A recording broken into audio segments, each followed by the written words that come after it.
What up, y'all? Welcome to another episode of Source and Company. I am your host, Source, of course. You can always catch me on Instagram or Twitter at Smitty Source on both of those. And of course, you can subscribe to the Source and Company YouTube channel. All right, so our last guest was my former teammate, which I did mention to you, Coach. My former teammate, Yuri Barnes from Manchester. Wow. And we're keeping it in the basketball lane. We're actually keeping it in Chesterfield at this point.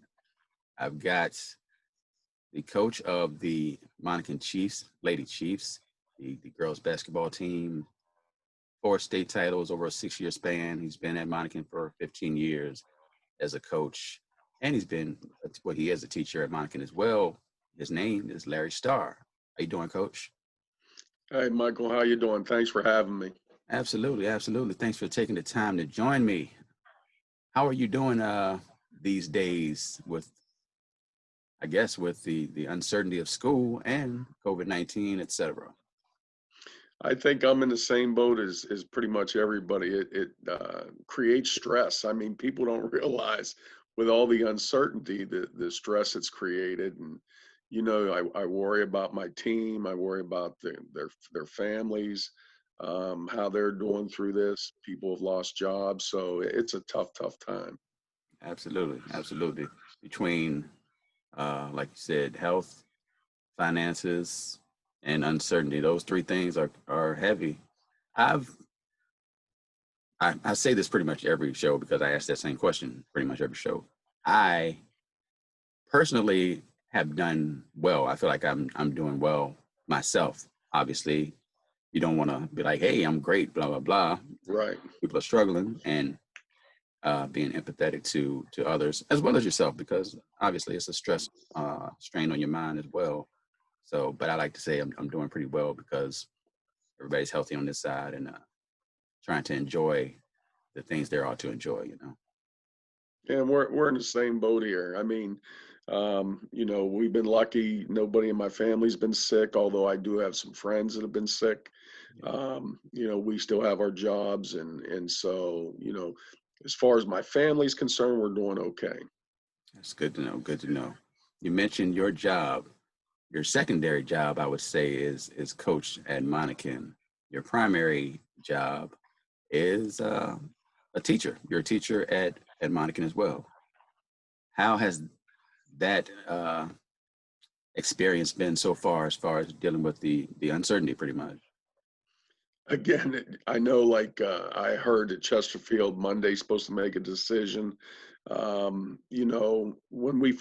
the pandemic hit last year, we stayed in touch with our students online, but things weren't graded, and so I don't know how much of that material kids retained. I know now, depending on how we do it, it's going to be trying your best to teach these kids, and for all of us, especially high school kids, learning that way, for all of us, it's a new experience. And somebody as old as me, it's really a new experience. Yes, new, but I think it's with us. I think it's with us for a minute. Whether the high school, middle school, elementary school kids, like I couldn't imagine trying to Right. convey information to them this way, but thankful that we have teachers and staff that are working on getting that right. So as far as the basketball side of things, how did you even go this route? Like, how did you end up in the coaching? Where did the love for basketball come from?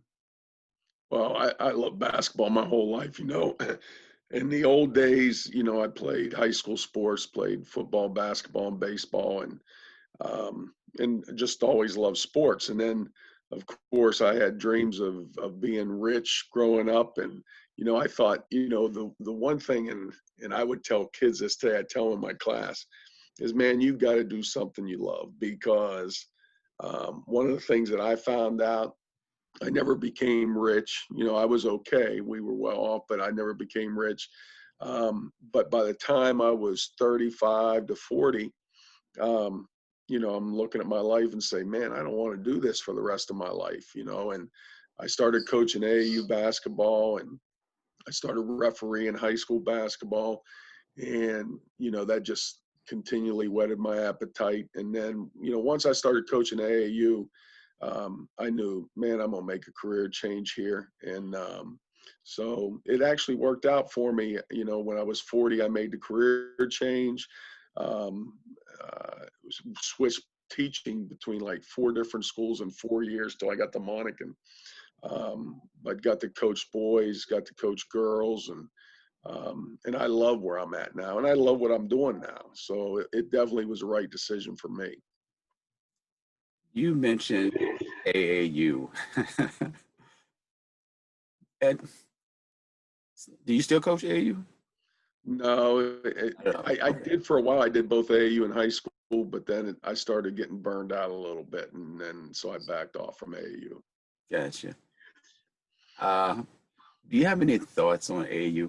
I okay, so AAU is one of the first sports that I remember that had all-star teams from different areas that would be put together and play against all-star teams from other areas. In my mind, the maybe not the idea, but the effect of AAU has kind of changed. And maybe it's just me getting older and looking at things in a different light, but I feel like AAU, well, what is your opinion actually of the AAU system? Do you think it's still beneficial, or is it, I'll say it, is it just a money grab by people trying to make money and doing something they like, coaching kids or having a basketball league? Well, I think it's probably a combination of both. It just depends on what organization you're with. One thing that's happened and the changes that I've seen over the years is we used to have one team around here, and it was loaded with all-star talent, unbelievable. And I, even before I made this career switch, I would go watch some of those games because it was just unbelievable. Hmm. But then the opportunity wasn't there for all the other kids, and so these other organizations grew out of this, and so I think there's plenty of opportunity for the kids. Now you got to go with the right organization, in my opinion. College coaches don't have time to go to high school games. They do. They go to some, but and they'll talk to the high school coach. But what better is what a better situation, or what a great situation they have to go sit and watch 20 games in a day. Um, but what has happened, because it has moved that way, is it has become a money grabbing thing for some people. I know we ran an organization called Virginia Explosion, and we took a lot of pride in, we charged the least of any program around at that time. Now Virginia Explosion doesn't exist anymore, but we did do that. And there were other organizations that were charging 5, 6, 7 times what we charge. The other way I see, but let me back up and tell you, there are a lot of good people in AAU, okay, but there are some that aren't so good. And some of the things that we have to do as high school coaches is a lot of stuff you just don't have time to teach the stuff we do in high school. So sometimes we have to reteach, when somebody comes back because they've developed some habits that we don't like. Right. The other thing is, one of the things that's bothering me right now is with schools maybe not starting, with fall sports maybe not starting. All these kids are out there playing AAU ball, and I don't know if that's right or that's wrong, but I question sometimes, is the safety of the kid paramount to these people. I'm not trying to generalize, Right. but it is a question in my mind right now. Understandable. That's understandable. Yeah, it's tough. It's a tough racket. It's a tough racket. Just like everything else, though, everything is geared toward money at some point, even if Right. it start out genuine, but somebody's going to turn it into a money grab one way or the other, regardless of what it is. I Everybody. can I can tell you that high school coaches' salaries in Virginia definitely aren't money grabs. It's closer to being a volunteer, but that's okay. Fair. That is fair. I mean, you can say that about teacher salaries as well. So I can definitely appreciate that. So, and actually, before we uh, before we get all the way into the high school, the depths of the high school thing, you were, as far as I can remember, I don't remember anyone else. I believe that Megan Walker, who played at Monacan, is the first uh, woman from the area to be drafted into the WNBA, let alone first rounder. Just that moment for you. How was that moment for you? Because I mean, I was proud. I don't even know her. Hmm. Interviewed her one time, but I don't know her, and I was proud just knowing that she was from here and living her dream. Well, we've first off, we've had some women in the area, and again, before my time a little bit, that have been playing pro basketball. When we've had the pro basketball leagues, one that comes to mind is Jessie Hicks, um, and so I'm not sure how many have played in WNBA, but I know there's been more than just one. I do know that Megan is the first round pick, and one of the things I watched something from the Liberty after she was drafted. And they talked about that they felt like they got a steal with her because they felt if she had stayed in college her last year, she would have maybe been the number one pick in the nation or in the draft. And so they feel like between getting the girl from Oregon and getting Megan, they got two maybe top of the draft kids. Hmm. Um, but as far as coaching Megan and knowing Megan, it was a pretty proud moment. We're going through the pandemic. We had a little. They put together a little drive-by parade. I had my truck and some of my coaches got on the back and we cheered her on as we went by the house. But it was really, really exciting. I was really proud of her. I was really happy for Absolutely. Unfortunately, she won't be able to participate, or at least not at the start. I guess probably not the whole season due her. Right, to issues beyond her control. But right. do look forward to seeing her on the court as soon as possible. So let's dig into this high school career.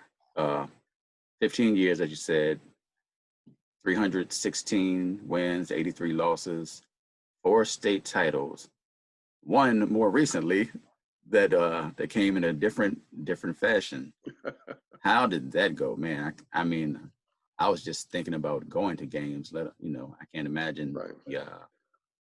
the strain and the again uncertainty of trying to coach and being a player in that moment. Well, we had kind of the way it went was I can't remember what day the game got canceled. It might have been a Thursday or Friday. I'm not sure, but we had a really good run with this team. And what was great about this team is I had two seniors that were freshmen on the third state championship team, where I had all those great players. And so this team made their own way, and it was really exciting. They were good. They worked harder than any team I've ever had in practice. They were fun girls to be around.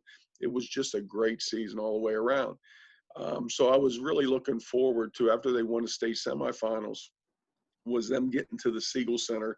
And I believe we go into any game we're going to win. Right. Now Hampton's coach would tell you that they were going to win, but the fact of the matter is, I believe we were going to win, and to be able to play in the Siegel Center in front of 5,000 to 7,000 people, to be able to celebrate at the end of that game, to experience that.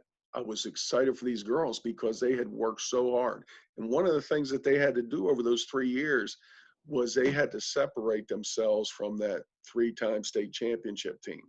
And they did that well. And these two seniors were just great leaders. And so I got to school. I think they had started playing the games that morning because they got two games in.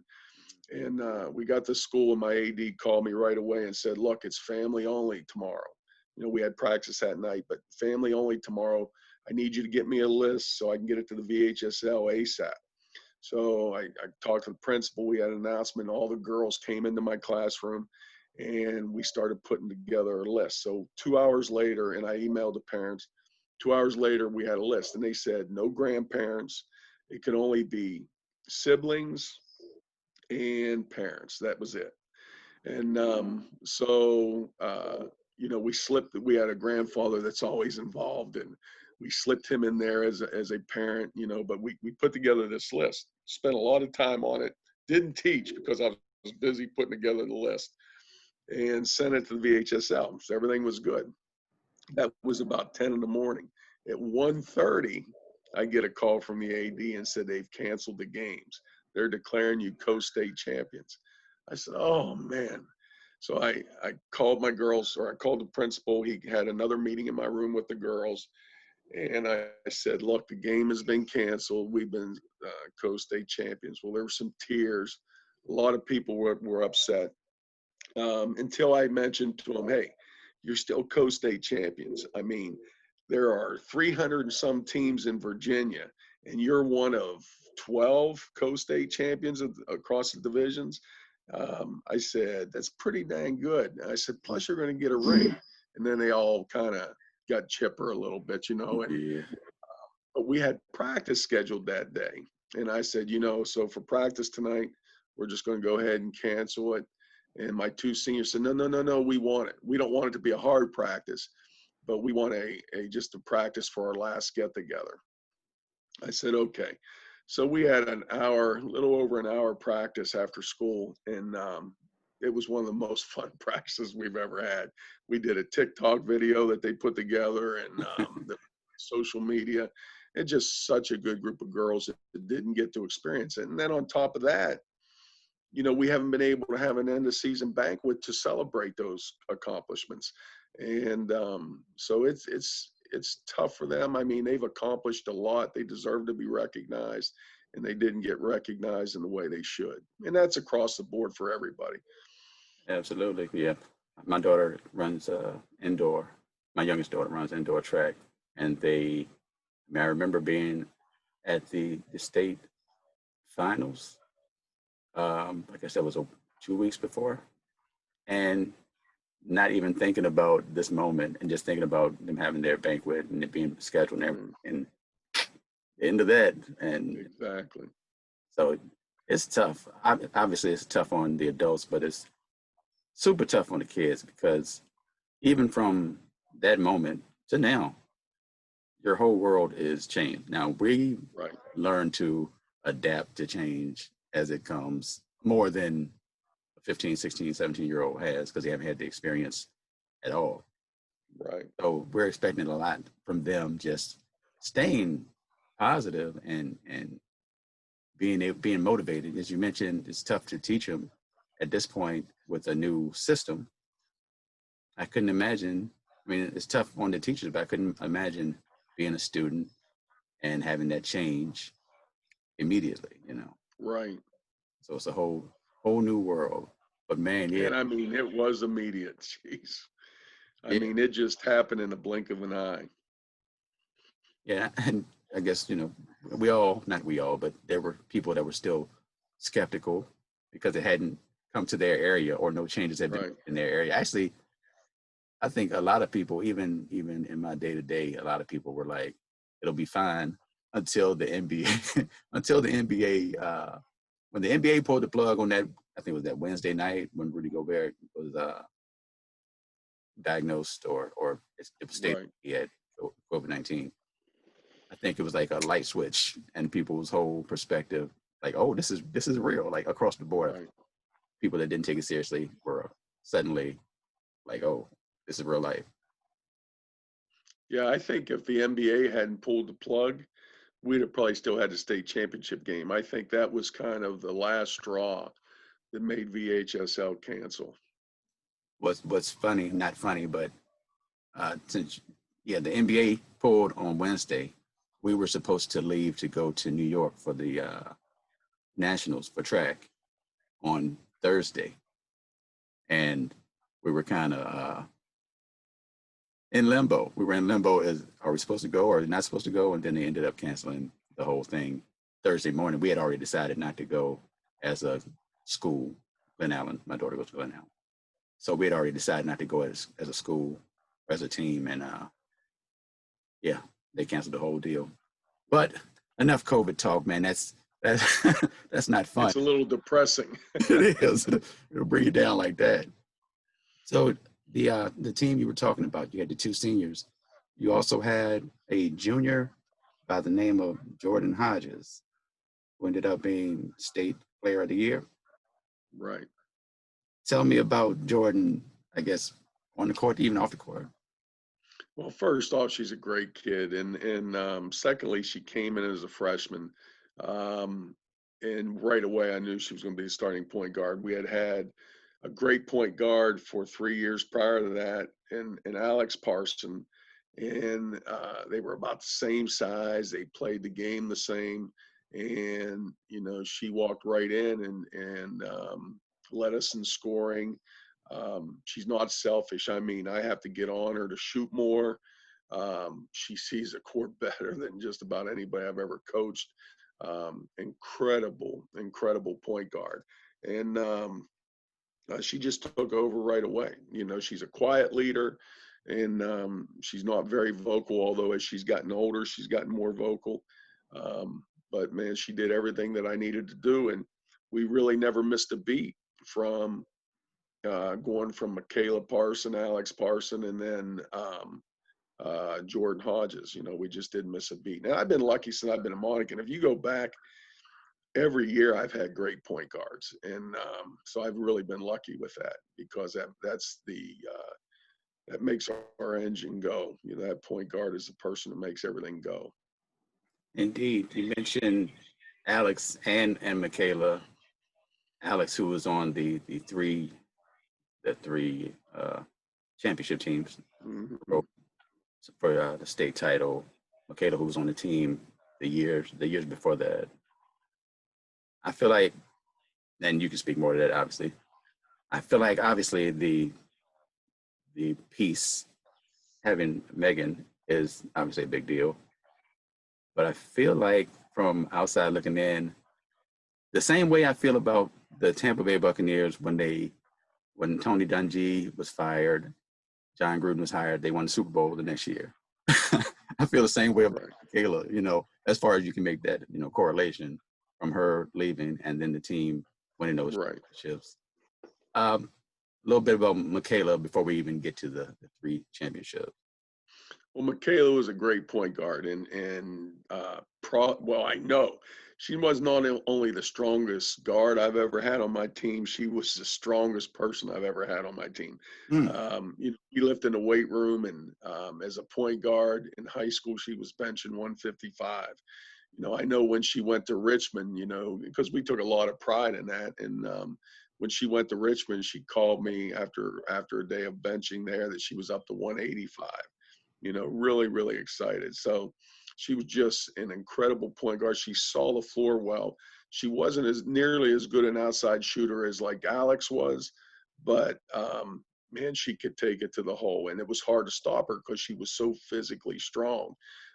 So she knew how to penetrate. Of course, she saw the floor very well and was a great point guard. And the reason, we were ranked number one the year she was a senior. We had that great freshman class come in, but we in my 15 years, I think we've been to the state quarterfinals 10 times. We just had not figured out how to win that game, and that happened to us. We had to lead in the fourth quarter in the game that if we won, we would have won the state championship. They had the team that beat us had an easy way or easy walk to the state championship. And in the fourth quarter, we just fell apart. I think we missed 13 free throws in the fourth quarter. They hit a few threes, and we ended up losing by a couple. So I really felt bad because it was a great team, but we were young. Other than Michaela, we were a really young team. And then, of course, her baby sister the next day or the next year wins 3 straight state championships. And so it's always a little bit of a thing that we tease Michaela with. It, she couldn't lead us to the state championship, but Alex could. Man, that's tough though. That's tough.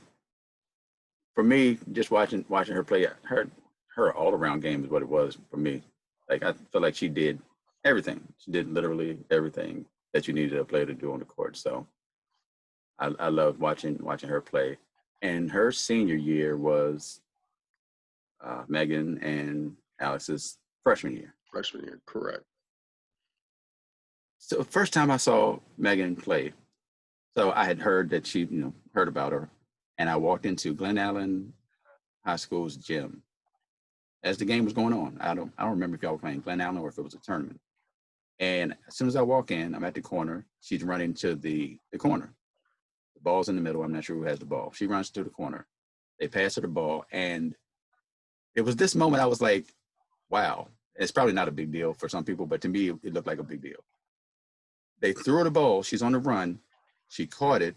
And in one motion, she went from here to here. And I was like, I know she's not going to just pull up this three right here in one mo. It was crazy because Right. my mind, most young ladies grab, set up, oh. It was so fluent. It reminded me of great players. Right. And I was like, yo, is this for real? And from that point on, I just had watched her play, and the greatness was obviously there. But you had Megan, you had Alex, and you had Jaden Morris at the same time. And then we had a fourth freshman, Jasmine Norman, Jasmine. who probably could have played at a low-level D1, but chose to go to Christopher Newport. That team, I'll tell you, the year we went 30-0, we scheduled as many top 20 teams as we could. I talked to a writer from ESPN to tell me the top tournaments. Well, he listed the top 3 tournaments as being Tournament of Champions in Arizona, but that would have cost us $20,000 to go. Mm. And then he said the other 2 was the tournament up in DC and Maryland. Um, it escapes me now. They still run a great tournament. And then in Myrtle Beach. And he said those are the 2. That's where you'll face top 20 teams. So, we started out the season with that team. I knew we were good, but I didn't know how good until I called Paula Six, who was preseason ranked number 1, and he agreed to come down in scrimmages, and they were huge. And at the end of the first quarter, we were up 29-21. We played to win that part of it. And I remember looking at my assistants. I said, "Oh my God, we're good," and it just, that season we really peaked over Christmas. We played number 6 team in the nation, then we played the number 8 team in the nation, and had some tough games, but we won those games. And at the end of the season, after 3 years of winning, we were on a 50-some game winning streak. I could feel it slipping, trying to get them motivated. I was doing things I had never done before. Like I would release them if they worked hard. I'd release them after an hour and 15 minutes. I don't ever do that. I love long practices. Anything to keep them motivated and working hard. And it kind of showed the state championship game, and we won by 1. Of course, Megan took over the game in the last 3 minutes, and that's where she proved she was the best player in the country. Scored the last 16 points. We started putting the ball into her inside, even though she's a guard, and she was just scoring. And we ended up winning that by 1. At the time, we were ranked number 2 in the nation, and because of that 1-point win in the state championship, it dropped us to 7 at the end of the season. Best high school team I've ever seen. It was just, they were good. We had good people coming off the bench. We had a girl a year younger that played the post as a role player who's playing at Lynchburg now. And she did her job. She just banged, and the team just gelled. They were really good. What's that player's name? Abby Ogich. That's who I thought it was. I remember I guess it was the second state title game. Mm-hmm. I can't remember who you all played, but their big was tough.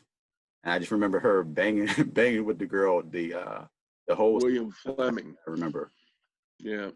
No, you're exactly right. And their big girl, I think, had signed to Rutgers, was about 6'4", 6'5", Yeah. maybe 220. And yeah.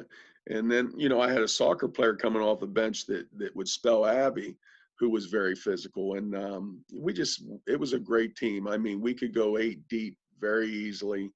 The press, they had just picked up our press. And it was, I brought in Jasmine Young. I don't know if you know who Jasmine is. She was an all-state point guard at Monacan in the early 2000s, and she's now an assistant coach at Norfolk State.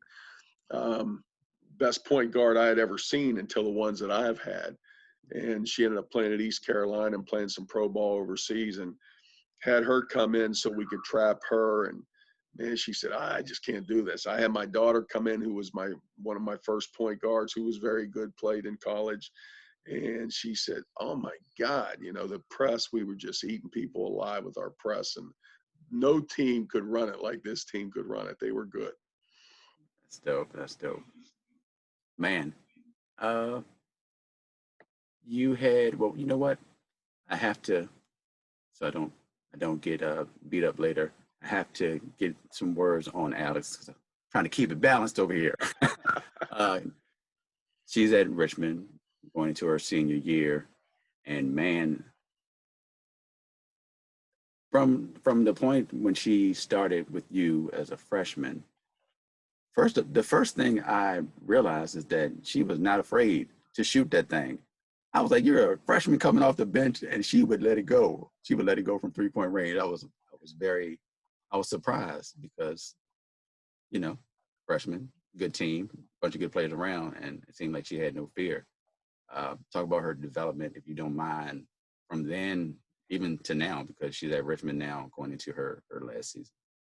Those two Parson girls are two of my favorites of all time. And Alex, when she came in as a freshman, I had coached her in AAU from the time she was in maybe sixth grade. And then as an eighth graders couldn't play in Chesterfield. She was a manager for us. And I had her scrimmage with the varsity. Well, that's now illegal. But I Wow. mean, we had to, um, contain her, which was pretty difficult because she was as good as most high school point guards.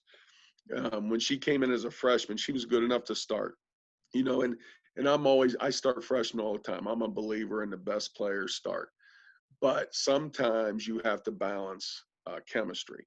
And one of the things is I had a senior captain who played some D3 ball who was good, but she wasn't a basketball player. Alex was, and I pulled Alex aside in the preseason. Alex and I had a great relationship because I had coached her for a few years, and I said, "Look, Alex, you know what? No matter how good you are, you're not going to start over her. I need you to be aware of that."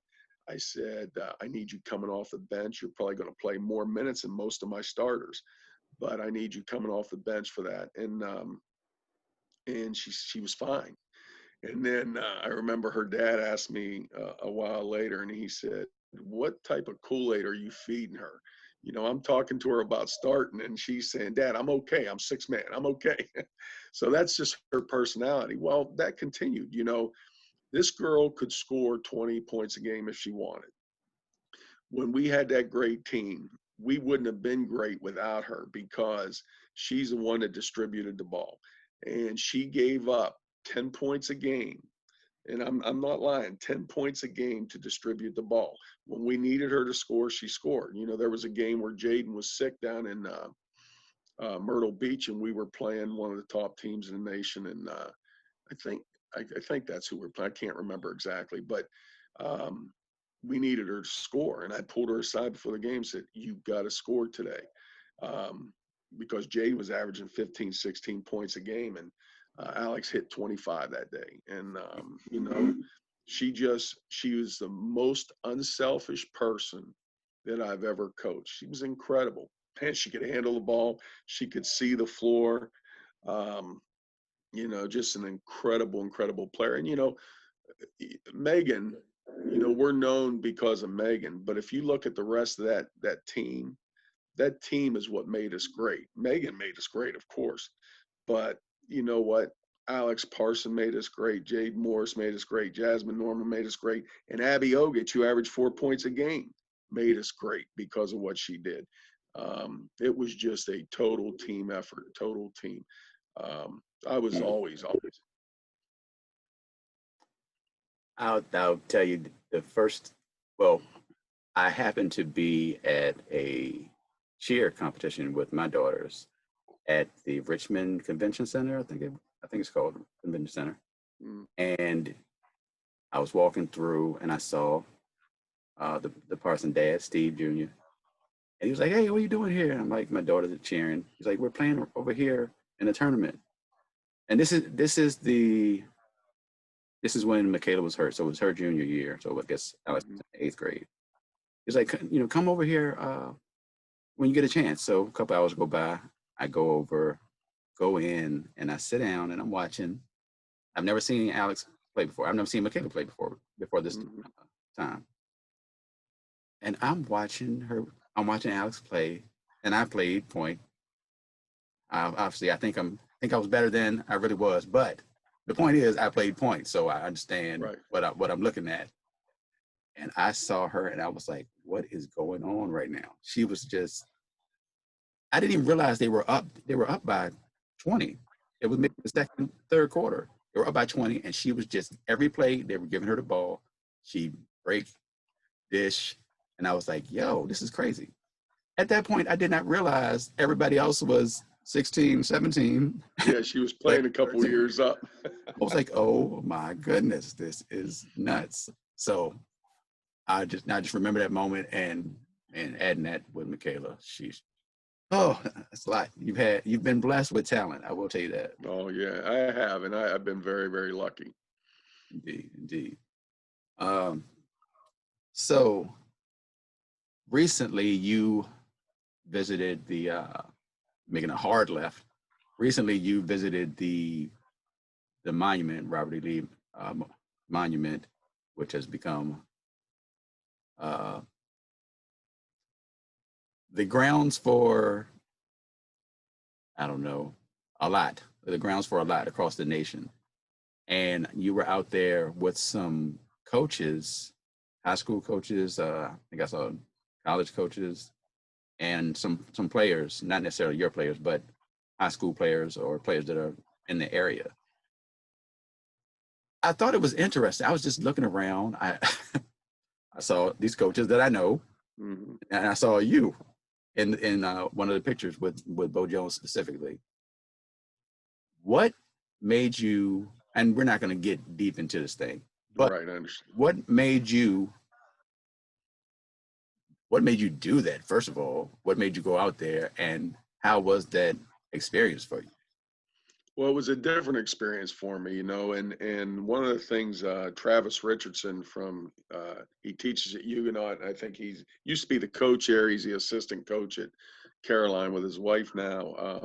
Uh, Contacted me and asked me to be there, and first off, if you go back, I haven't experienced things that you've experienced, but as you go back and you remember what happened like to George Floyd, you know, I don't care who you are. If you have a heart, you knew that was wrong.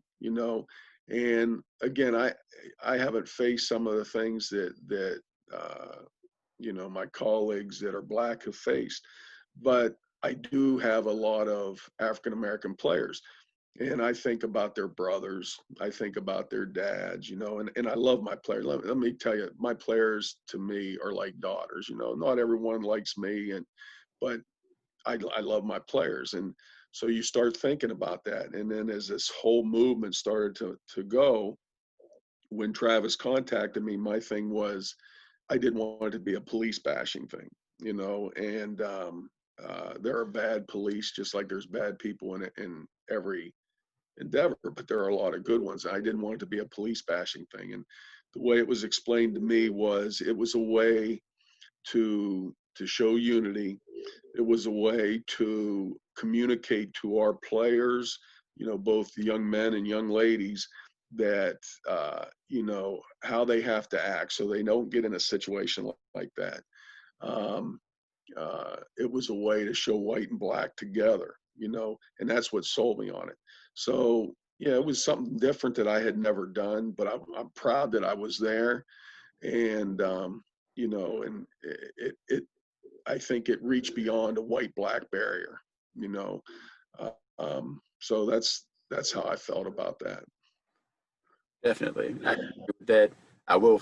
I have to say. You kind of said the way they have to act to not be in a situation. There was no. There was no getting around the George Floyd situation. So Right. I just want to throw that out there. There's no. There's nothing. No, I agree with that. There's nothing he could have done to make that situation not happen. I don't think, other than not be there. Um, I just wanted to say that.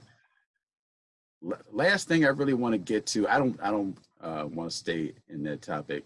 because I just want to get your view on your time out there. I want to kind of talk about your effect on a friend of mine. So I played sports, played football specifically in the area, and one of my teammates was a student of yours at Monacan, and I reached out to him because I had the thought of maybe I should reach out to Coach Starr.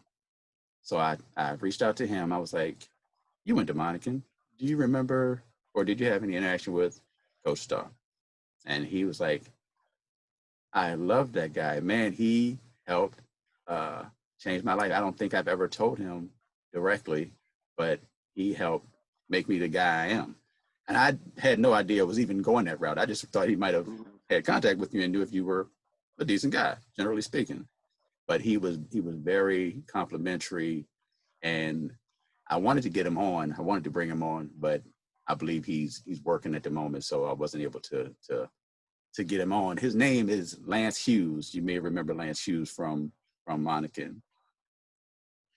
No, let me tell you, Lance was in my class for a couple years, and he was a point guard on the men's basketball team, and he was a great point guard. I thought he was a tremendous player, and I know as him and I would talk in class. He sat up on my desk all the time, and one of the things that he was looking at playing in college, and I helped draft a letter.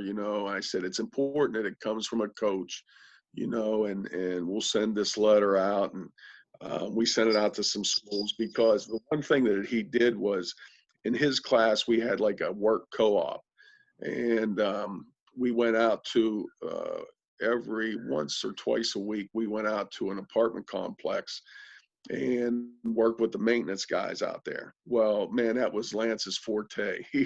He was really good at it, and he was Mm-hmm. interested in it. And so one of the things when we were looking at him playing college basketball was the apprentice school. What a perfect place for you to go than the apprentice school down in Newport News or wherever it is. And so I started talking to the coach down there, and of course, he ended up not going to college. He ended up getting a job. I don't know I think it was with the same apartment complex we were working with. And then I know he got certified in HVAC and all the different certifications that you need, way above my head. And then he got offered, I think he does maintenance for some apartment complexes in Northern Virginia was the last that I heard. And I brought him into my house. Like he put a microwave under my, and of course paid him, but put a microwave under my, or above my stove. He did some work on my toilets. He just became a jack of all trades. And the last I talked to him, we're Facebook friends, but he was making a hell of a lot more money than I make. And so, I wish he would teach me some of those skills.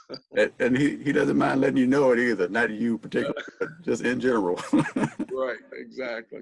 Yeah, Lance is a good guy. That's my guy. But he was like, he wanted to come on, and I was like, man, you can come on, maybe surprise him and talk to him or say what you want to say. But we weren't able to link that up. That's all right though. It's all right though. He'll appreciate it when he sees it. A friend of mine told me that they said the light of your life, I mean, outside of spouse, I would say, is Right. your grandson. Oh my God. You're talking to some people that know me then. My grandson, he was born with a condition called Noonan's. It's a genetic disorder. And so, we knew he had these issues. We didn't know he had Noonan's. We knew he had issues when my daughter was pregnant. And, but we knew he had heart issues coming out. Well, they figured out he had Noonan's. So there were a lot of things that happened, like he wouldn't eat. He was listed as failure to thrive when he first came out. He had heart issues, and we had to they put a tube in him to feed him. And so for over a year and a half, probably, yeah, maybe year to a year and a half, he was tube fed because he wouldn't eat himself, which is a Noonan's trait. And then when he was one, right after or right before his first birthday, after, we had to get his weight up so he could go through the surgery. He had heart surgery, and he's going to need another, maybe more than one. He had heart surgery, and which was seeing him laying there with those wires. I was in there with my daughter and son-in-law and my wife, and I couldn't stay. It just got to me, man. It's going to make me cry now. I had to walk out. And but since then, he's come off the tube. He's still a little bit behind. I mean, 80% of Noonan's kids grow up normal. He gets growth hormone shots, but that's another thing. He's very, very small. He was off the weight and height chart, but now he's on those charts at the low end. But he gets growth hormone shots, and um, we FaceTime him every day. And one thing is, because of his health issues, his mom or his dad have to be with him 24 hours a day. So he doesn't have babysitters. So you can imagine a 2-year-old, linking onto their parents. But one person he doesn't talk yet, but they call me Pop, is he likes me, which my daughters can't understand. All my daughters say, I can't believe he likes you. We go up to his house a few weeks ago, and he's out in the front yard, and I don't get to see him that often because they live at Penn State. And I just said, Stone DeVore, man, he came running with his arms, jumped in my arms, so he just, and I've told people this. I said, is it possible that you could love a grandchild more than you can love your own children?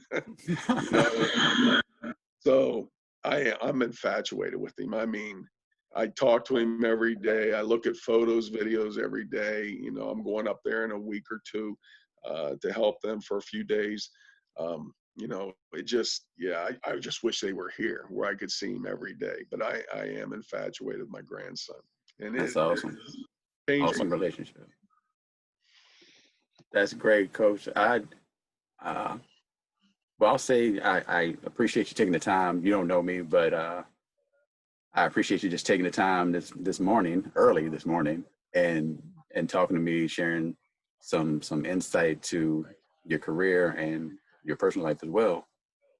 Any last thoughts?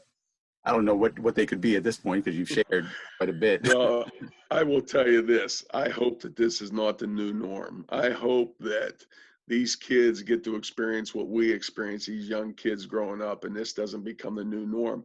And the longer it goes, the more it scares me that it could be.